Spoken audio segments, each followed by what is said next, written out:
Hi guys, and welcome back to my channel. I just wanted to give you guys a real feel of what it's like for me to walk back into my candle studio after my boyfriend helped me put some pictures up. So today we're going to talk about part 2 of my reality of ADHD and starting my own candle business. Why some of my videos are not about candle making. All the joys of getting to do this, trying to stay focused, and doing it all anyways. Alrighty, so I have filmed multiple videos already that were supposed to be posted as podcasts, and because they reside in my camera roll, it is very hard for me to turn those videos, post them online, and make descriptions and get them to you, the viewer. So if you subscribe to my channel, if you're following my progress, thank you so much. I admire you, and maybe it's because you're like me. I don't know, but if you are subscribing to my video and watching my progress, I sure do appreciate it. All right. So I decided today's video podcast would be a good one to talk about my continued struggles of ADHD and trying to stay focused on anything on a daily basis. All right, I don't have a title for today's video. I literally came up with the topic as I walked into the room, and you can see that little pause where it clicks before I say what today's video is about. Well, I figured that was a good thing to start with. So, why it's hard to stay focused. For one, I have a lot of ideas. I'm brainstorming stuff I'd like to do all the time. So it started with candles, and then it was wax melts. And then in the back of my brain, I was like, oh, well, I could do soap and, room sprays and pretty much anything that smells good or makes your home smell good, right? So at first I was really good, and I was like, no, you're just going to stick with candles and you're going to stick with wax melts, and you're not going to branch out into anything else until you've got some candles that work. Well, that lasted a few months, and now I found myself making lotions because Midwest Fragrance Company has a really easy lotion base that all I have to do is add fragrance oils using the IFRA safety standard allowable amounts and the maximum percentage allowed in the lotion. Just to point out that everything I do follow the safety standards, whether it's candles, wax melts, room sprays, perfume, whatever. I follow safety standards. So anyways, I do lotion, and then I'm making room sprays, okay? And I'm making perfume, and I'm making, well, I haven't made wax melts in a while, but I've got a bunch of them. I probably have close to 100 made already, and I've got plenty of clamshells to make some more. However, now I find myself with another predicament. I have all these different fragrances, okay? So these particular ones are scents that I thought would be good for perfume. And so I have them here at my desk because I'm going to look up the IFRA and see what the allowable percent for a perfume is. So, quick hop in to say a little bit about perfume making is I only make perfume using amounts that are allowable with fragrance oils. Now, real perfume makers might say that that's not real perfume, and that's fine, because as long as it smells good, performs good, and is safe for consumption, like not drink it, you don't drink perfume, but for us to use right on our skin and it smells good, then I'm not going to spend another 10 years of my life with 1,000 different aromatics that I'm going to learn to name by smell with my eyes closed. However, I am going to find the best perfume base or perfumer's alcohol that works and makes a perfume that I like. Right now, I have 1, 2, 3, 4, probably about 8, 9 fragrances that I've made that have been macerating. I don't know the word. They're sitting and combining with their base and becoming what they should be when we spray them. So I've got a bunch of those. I've got a Baccarat Rouge. See, that one I really want to make one that performs really well. So I've purchased 1, 2, 3, I think 4 different oils that are scented with that scent, and I'm going to try those.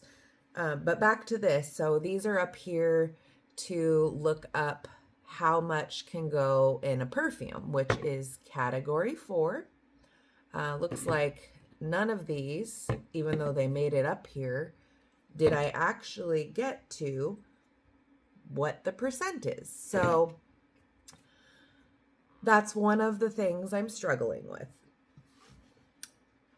I also have been intending to put some curtains up in my area. That window back there, I don't like the neighbors being able to look in here. And then this window here in front of me, I also don't like the neighbors to be able to look in here.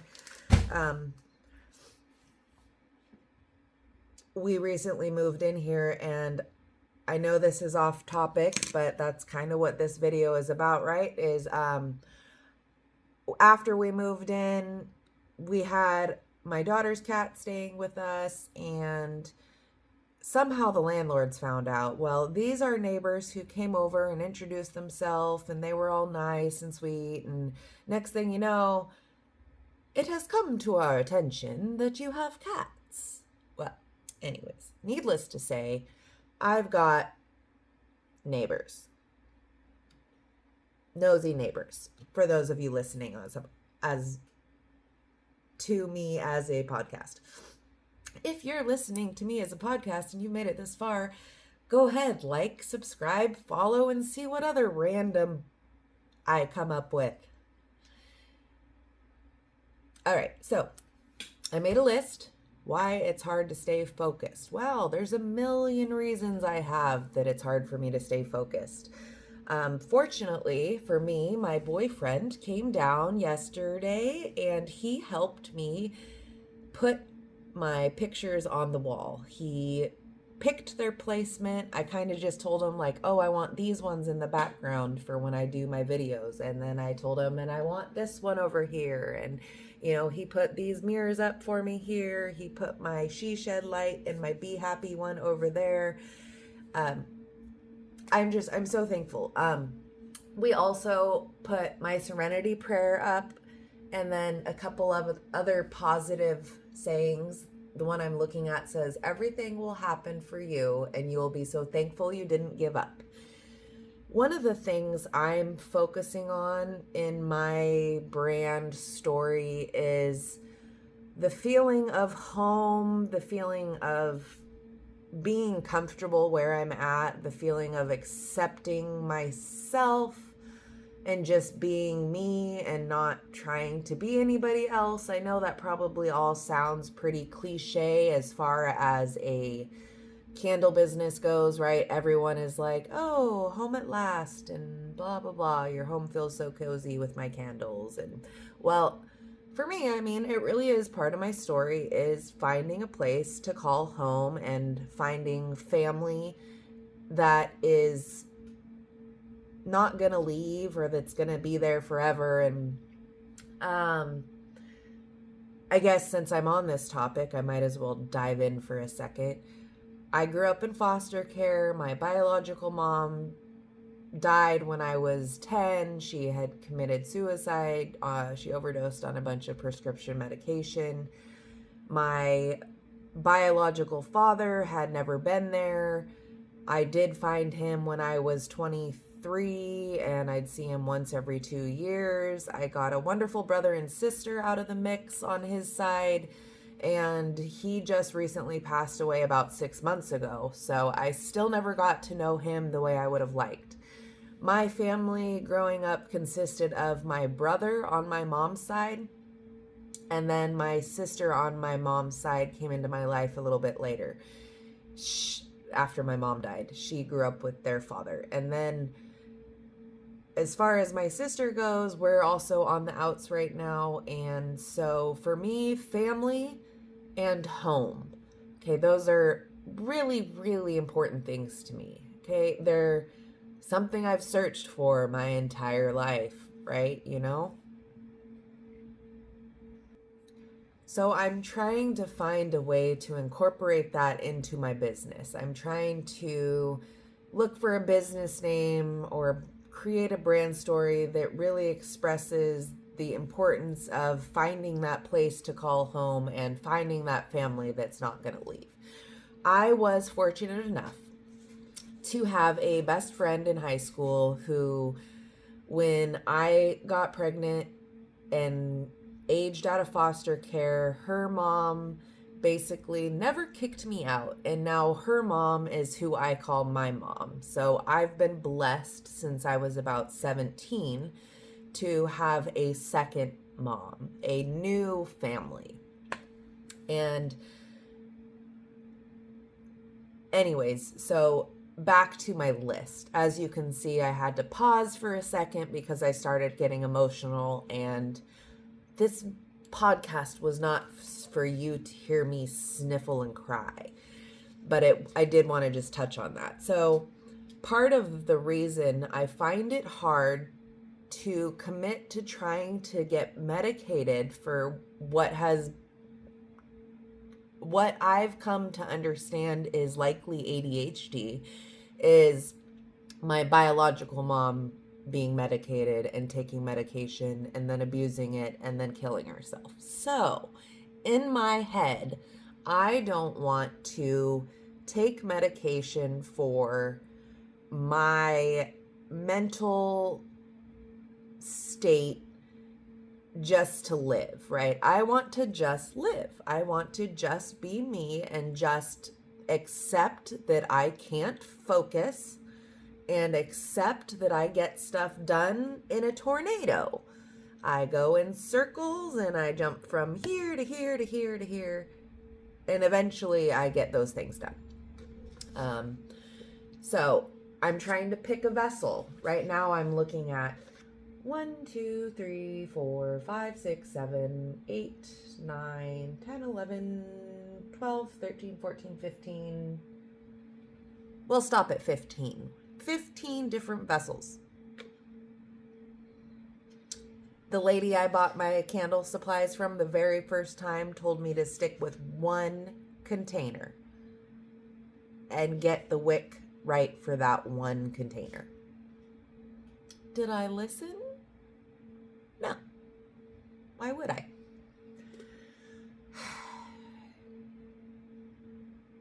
Okay, another thing. I have documents everywhere. I've got them in nice little piles on the floor. Now, mind you, the piles are like this little now, whereas they were like, woo, this big. They took up half the room.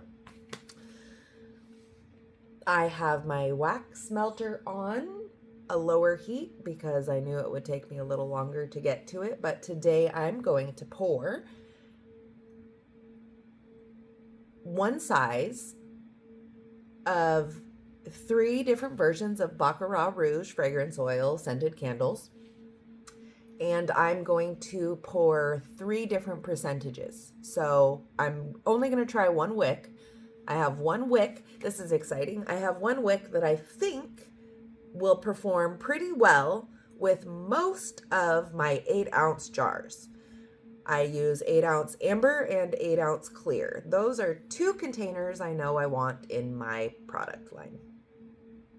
2 out of 15.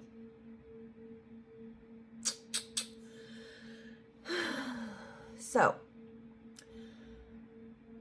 another thing that I've got going on in my life right now is I've recently been brought in to be the office manager at my boyfriend's diesel mechanic shop.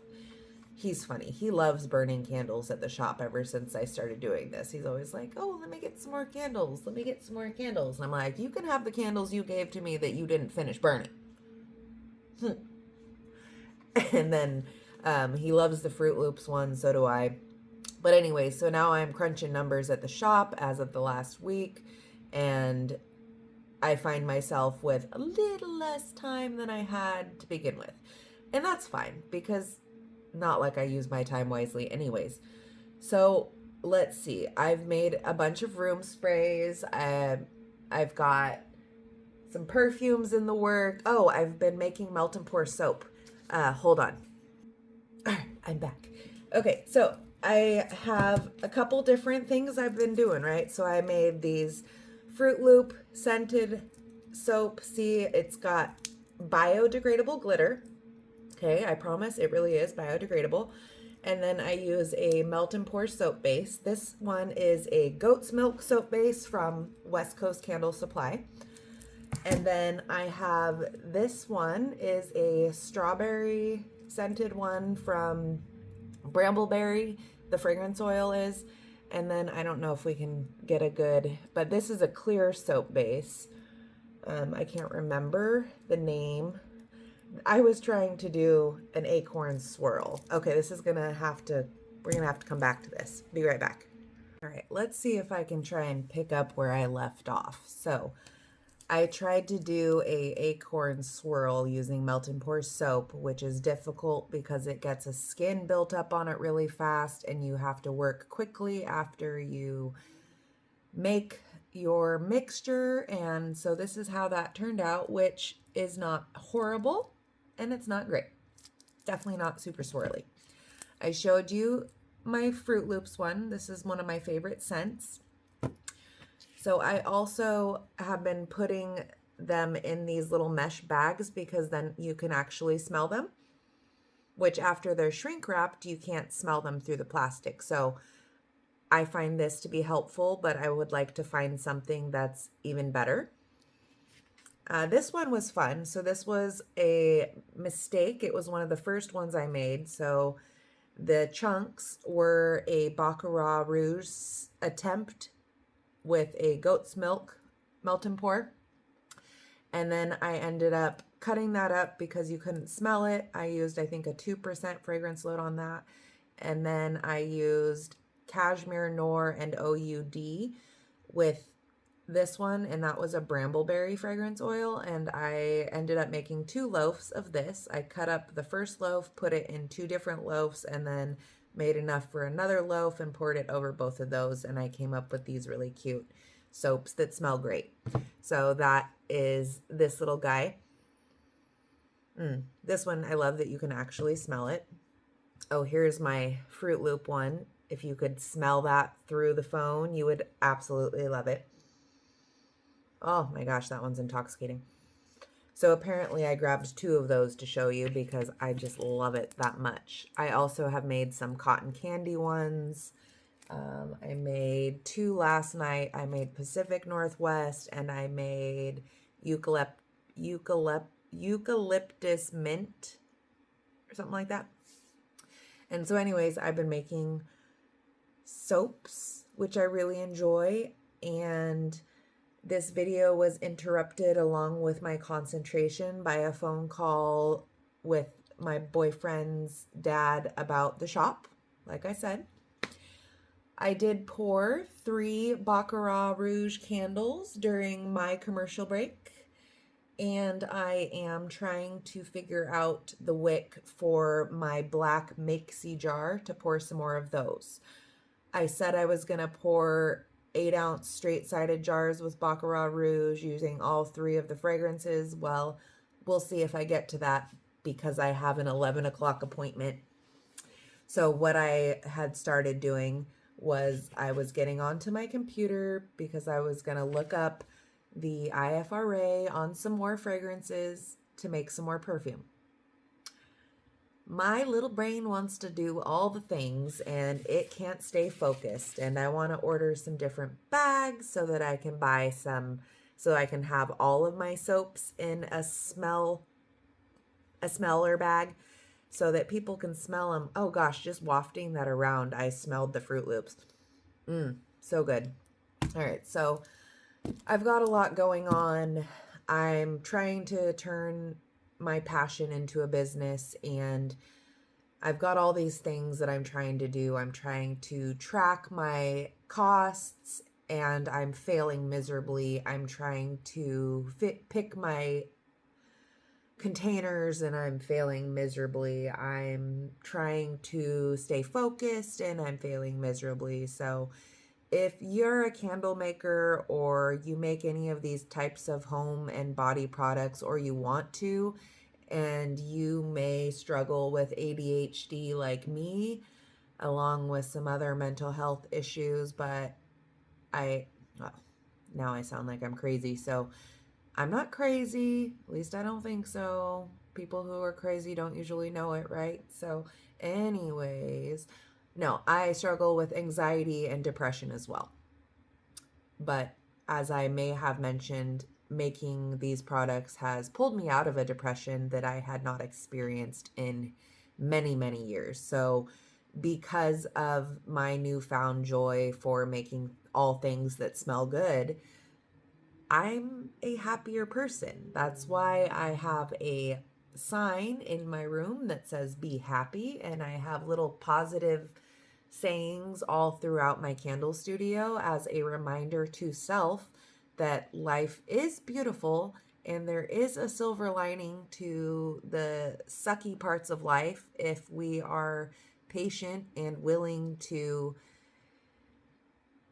see it, I guess. Um, yeah, so I'm really happy with my progress in my candle studio. I've made some things this morning already. I wrapped 2 different loaves of soap. I've poured 3 candles. I've made a video, which I need to post. I just need to post it because otherwise it's going to go to the video graveyard of all the things that I created for YouTube and never posted because I have to edit them together. Editing will be the death of my YouTube. So, my goal is to post videos that need very little editing. Wow. All right. Thanks for watching. I'll see you next time, or if you're listening, you'll hear me next time. Thanks again.